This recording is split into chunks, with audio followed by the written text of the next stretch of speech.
안녕하세요. 저는 일산 사는 30대 후반의 여자입니다. 제가 이번에 정말 어이없고 기가 막힌 일을 겪다 보니 사람이라는 존재가 너무 무서워졌어요. 어디에다 하소연할 곳이 없어서 이렇게 익명의 힘을 빌려서라도 사연을 보내려고 합니다. 가족을 이룬다는 게, 그리고 이혼을 한다는 게 저만 어려운 것이고 남들은 쉬운 것인가 봐요. 남편은 제게 너무나도 쉽게 이혼을 요구하더라고요.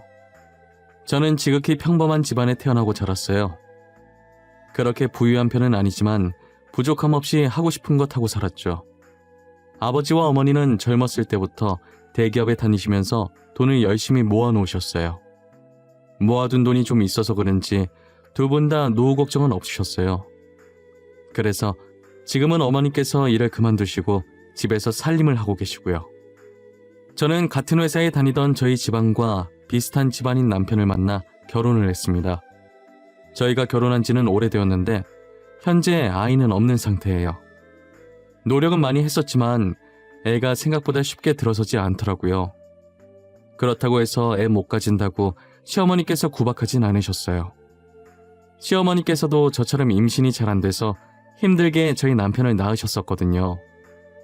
그 마음 누구보다 이해한다면서 너무 조급해하지 말라고 오히려 저를 위로해 주시더라고요. 남편도 제게 조급해할수록 마음만 급해져서 애가 더 안 생길 수도 있다면서 아무 생각 없이 언젠간 오겠지 하는 심정으로 기다려보자고 하더라고요. 저는 정말 이런 시댁 찾기 힘들다며 결혼하길 잘했다고 생각했어요. 하지만 저희 아버지가 사업을 시작하시면서 이런 행복도 길게 가진 못했어요. 아버지께서는 다니던 회사에서 계속 근무하시다가 최근에 그만두고 모아둔 돈 일부를 가지고 사업을 시작하셨어요. 아버지는 손수 직접 팔찌를 디자인하고 만들어서 파셨어요. 처음엔 누구나 그렇듯 매출이 저조했는데 유명 인플루언서가 아버지께서 만든 제품을 착용하고 후기글을 올린 이후에 그의 팬들에 의해서 입소문이 타서 대박이 난 거예요. 갑자기 늘어나는 주문량에 꿈인지 생시인지 도저히 정신을 못 차리겠다고 하시더라고요. 아버지도 이것도 한철이라면서 지금 이렇게 입소문이 타다가도 금방 수그러들 수도 있다면서 괜한 기대를 품지 않으셨어요. 하지만 아버지가 예상했던 것과는 달리 아버지의 제품들이 꾸준히 사랑을 받고 있더라고요. 나이가 좀 있으신 아버지가 디자인해서 그런지 아무래도 유행에는 뒤처지지만 나름의 유니크한 매력이 있다면서 그게 이 팔찌의 큰 포인트라며 다들 좋아해 주셨어요. 아버지께서는 팔찌를 팔아버신 돈으로 도움이 필요한 사람들에게 기부도 많이 하셨어요. 미혼모를 위해 분유와 기저귀, 그리고 청각장애인들을 위한 보청기 등등 여러 방면으로 기부를 하셨어요. 매출이 더 안 올라도 괜찮으니 떨어지지만 말자는 아버지의 바람과는 달리 아버지의 팔찌를 착용했던 유명 인플루언서가 뒷광고 논란이 터진 거예요. 그러면서 아버지의 회사도 함께 논란에 휩싸이게 되었죠. 사실이 아닌데 마치 사실인 것 마냥 사람들이 글을 썼고 그 글이 빠르게 퍼지면서 기사까지 포털 사이트에 크게 걸리게 되었어요. 알고 보니 아버지의 회사는 그 인플루언서의 가족이 운영하는 건데 홍보해 주려고 뒷광고를 했다는 둥, 인플루언서의 유명세만 믿고 그거 이용해서 노력 없이 사업에 성공하려고 했다는 둥, 애초에 별 볼 일 없는 팔찌 착용한 게 이상했다면서 역시 가족이었다며 증거 사진이랍시고 짜맞추게 한 사진들을 같이 올리기 시작하더라고요. 사진과 함께 글을 적으니 내용이 부풀려질 대로 부풀려져서는 정말 모르는 사람이 보면 사실이라고 믿을 정도더라고요. 아버지께서는 사실이 아니며 그 인플루언서랑은 아무 관계 아니라고 입장 표명했지만 이미 사람들은 처음 나갔던 기사만 보고 계속 아버지 회사를 불매하기 시작했어요. 결국 아버지 회사는 위태위태한 상태를 유지하고 있었죠. 저는 누명을 벗기 위해서 SNS를 활용해서 해명하기 시작했어요. 하지만 제가 해명을 해도 드리려고 하지 않고 안 좋은 댓글만 쌓이더라고요. 지금 이게 어디서부터 첫 단추를 잘못 깬 것인지 전혀 모르겠더라고요. 해명을 하면 할수록 사람들 사이에서는 저도 그 인플루언서의 친척이 되어 있었어요. 오히려 말하면 더 손해인 것 같아서 저도 손을 놓을 수밖에 없었어요. 엎친 데 덮친 격으로 아버지 일 때문에 안 그래도 스트레스 받는데 거기다 남편까지 더하더라고요. 결혼 후에 제가 다니던 회사를 그만두고 다른 회사로 이직을 해서 남편과 퇴근 시간이 달랐어요. 제가 조금 더 늦게 퇴근하는데 집에 들어가자마자 제 얼굴 앞에 종이 한 장을 들이밀더라고요. 다녀왔냐는 인사도 안 해? 이건 뭐야? 이게 무슨 종이인데? 이혼 합의서? 당신 지금 이게 뭐 하자는 거야? 갑자기 무슨 이혼? 거기에 당신 인적사항 작성하고 도장 찍어. 우리 이혼하자. 지금 장인어른 회사 위태위태하다며 더 늦기 전에 갈라서자. 그게 우리 이혼이랑 무슨 상관인데? 나 아무 잘못한 거 없는데 왜 이혼을 해야 하는데? 다짜고짜 도장 찍으라고 하지 말고 내가 납득할 수 있게 설명을 좀 해봐. 장인어른 회사 조만간 망할 것 같은데 망하면 우리한테도 피해 올 거 아니야. 그러니까 늦기 전에 이혼하자고. 뭐? 우리 아빠 사업이 위태위태하니까 이혼하자고? 그동안 아빠가 당신 부모한테 바친 돈이 얼만데 시아버님 사업 위태할 때마다 우리 아빠가 모아둔 돈으로 도와줬었어. 그런데 지금 당신이 나한테 뭐라고? 그건 고맙게 생각하고 있어. 하지만 우린 당신 가족이 빚더미에 쌓이게 되면 도와줄 돈이 없어. 그리고 잘못하면 우리한테까지 피해 올 수도 있고. 난 피해 입기 싫어. 그러니까 도장 찍어. 남편 입에서 나오는 말들은 하나같이 어처구니가 없었습니다. 이때까지 저희 아버지께서 시아버님 회사가 위태로워질 때마다 가족 좋은 게 뭐냐면서 좋은 마음으로 그동안 모아두셨던 돈을 선뜻 보태주시곤 하셨거든요. 그런데 남편은 도와준 은혜도 모르고 막상 저희 아버지 회사가 위태로워지니 자기는 돈 없어서 못 도와준다고 자기 집안까지 피해받기 전에 이혼을 하자는 거예요. 저는 제가 이제껏 이런 사람과 살았었나 싶고 처음으로 결혼한 게 후회가 되더라고요. 힘든 시기에 돌아서는 사람들과는 인연을 이어가지 말라더니 그게 저희 남편이었어요. 아버지 회사 때문에 제가 이혼당한 걸 알면 아버지께서 속상해하실 것 같은 생각에 눈물이 나더라고요. 그래서 저는 아버지 회사 곧 다시 일어설 거라고 남편을 설득해서 이혼만은 막아보려고 했는데 남편은 들은 척도 안 하고 날마다 이혼 합의서를 제 얼굴 앞에 들이밀었어요. 계속해서 이혼을 강요했지만 제가 이혼을 해주지 않자 점점 폭력적으로 변해가면서 이혼을 서두르는 남편을 보고 있으니 저는 이상한 느낌이 들기 시작하더라고요. 꼭 저와 이혼을 해야 하는 이유가 있는 것처럼 이혼을 서두르려고 하니까 정말 뒷구린내가 심하게 나는 거예요. 저는 제 촉을 믿는 편이라 남편 뒤를 몰래 따라가 보기로 했어요. 그런데 남편이 웬 모르는 여자랑 같이 있는 거예요. 팔짱까지 끼고 서로를 보며 웃고 있는데 누가 봐도 정말 다정해 보이는 커플 같았어요. 역시 이혼을 서두르는 데에는 다 이유가 있을 것 같더라니 저희 아버지 사업이 위태로워 보이니까 저랑 얼른 이혼하고 돈 많은 집안의 상간녀랑 결혼하려고 준비 중이었더라고요. 남편이 저를 버리고 혼자만 행복하려는 꼴이 정말 보기 싫었어요. 그래서 저는 상간녀와 같이 있는 모습을 사진으로 몰래 찍어놓기 시작했어요. 그날 남편이 잘 때 휴대폰을 확인했고 카톡을 보니 둘이서 아주 깨가 쏟아지더라고요. 상간녀와 남편이 주고받았던 사랑 가득한 카톡을 찍어서 몰래 저한테 보내놓았습니다. 그리고 상간녀의 전화번호도 제 폰에 저장시켜놨어요. 저는 상간녀에게 남편에 대해 할 말이 있으니 카페에서 잠깐 보자고 했어요. 저한테 희창 오빠에 대해 할 말이 있다고 하셨잖아요. 근데 저희 오빠는 어떤 관계신가요?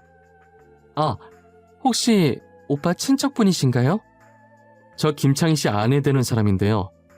그쪽이 지금 저희 남편이랑 만나고 계신 것 같던데 그 사람이 유부남인 건 알고 있었나요? 아니면 유부남인 줄 모르고 만나신 건가요? 네? 그게 무슨 소리세요?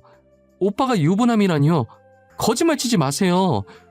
오빠가 저한테 그동안 연애에 관심이 없어서 아직 결혼 못했다고 했단 말이에요. 그럼 그쪽은 김창희 씨가 유부남이었다는 사실을 정말 모르셨어요?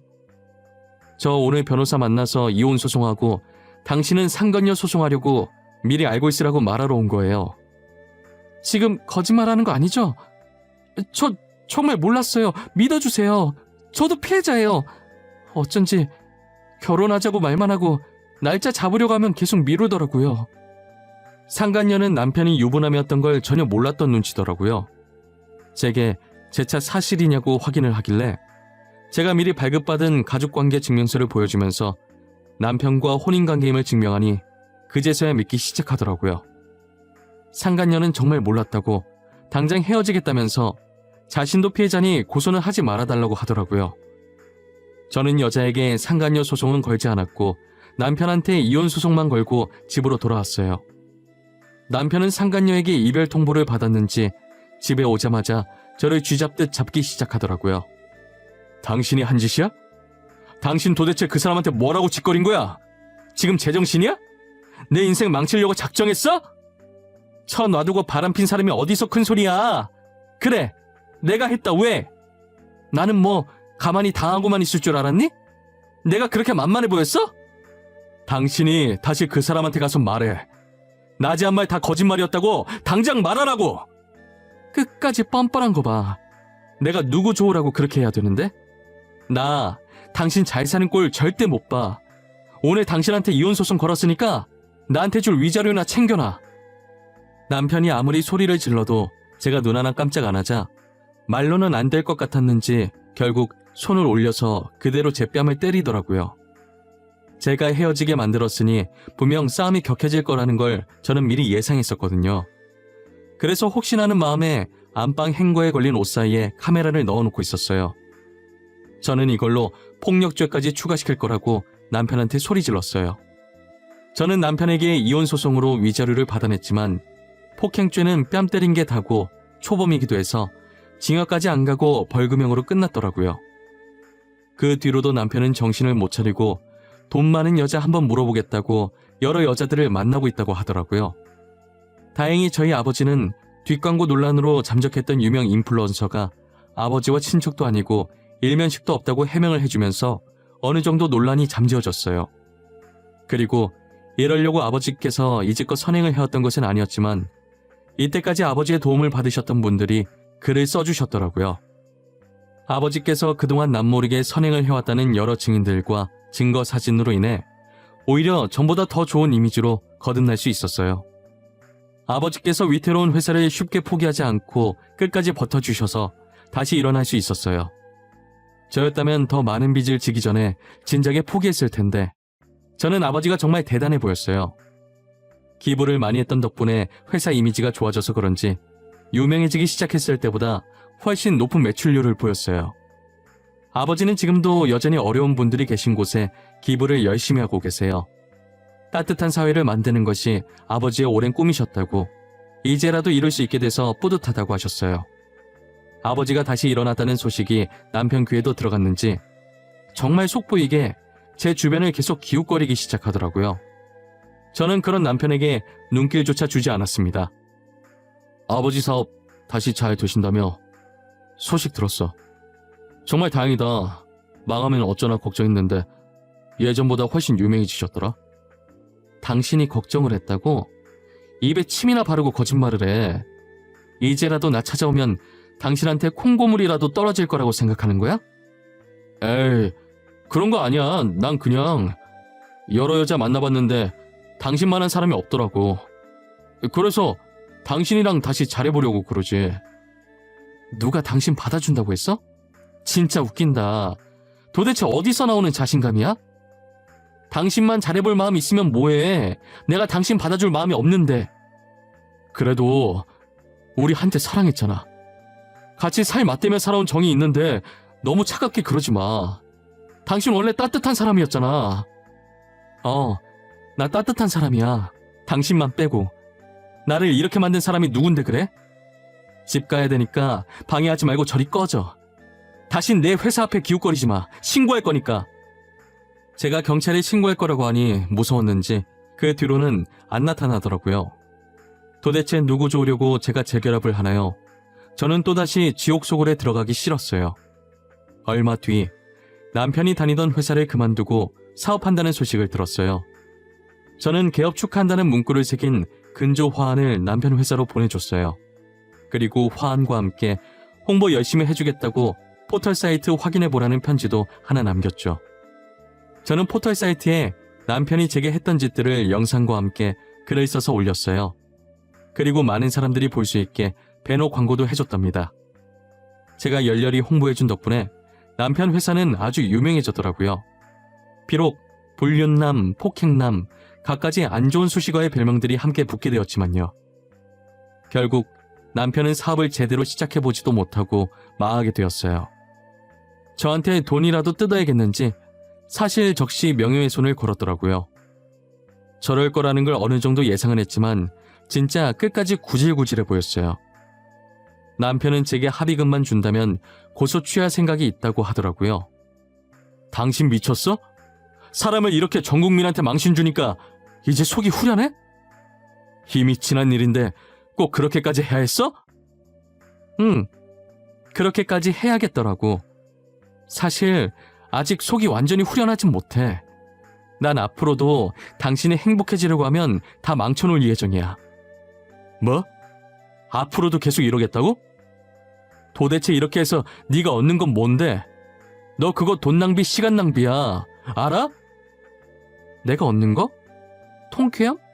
짜릿함? 그냥 내 기분이 좋아. 그리고 내 돈, 내 시간, 내가 낭비하겠다는데 당신이 그걸 왜 신경 써? 너 이거 사실적시 명예훼손으로 고소감인 거 몰라? 나 너 명예훼손으로 고소했어. 이 정도 각오는 하고 그런지 버린 거겠지? 당연히 예상은 했어. 쪽팔린 줄도 모르고 진짜 고소할 줄은 몰랐네. 허위 사실도 아니고 사실적시라니. 진짜 너무 모양 빠지지 않아? 이미 망한 거 내가 지금 자존심 지킬 입장이 아니라서 말이야.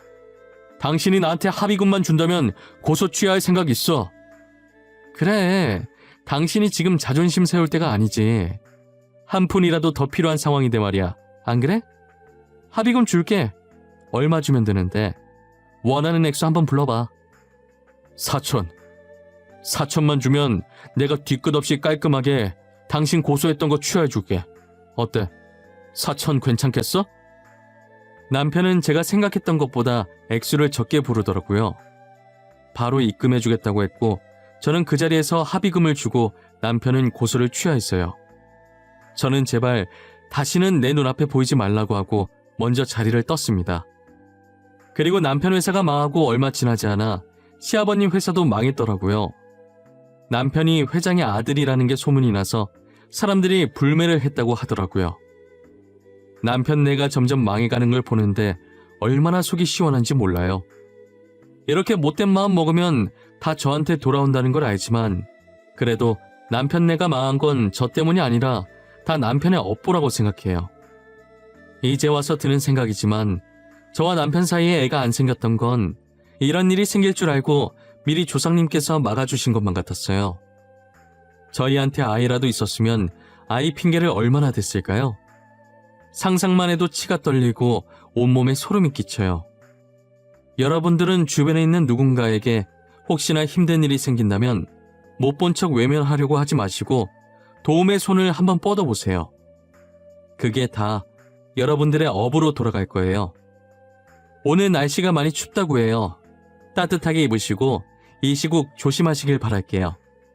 힘든 시기인 만큼 저희 다 같이 이겨내 보도록 해요. 지금까지 제 사연 들어주셔서 감사합니다.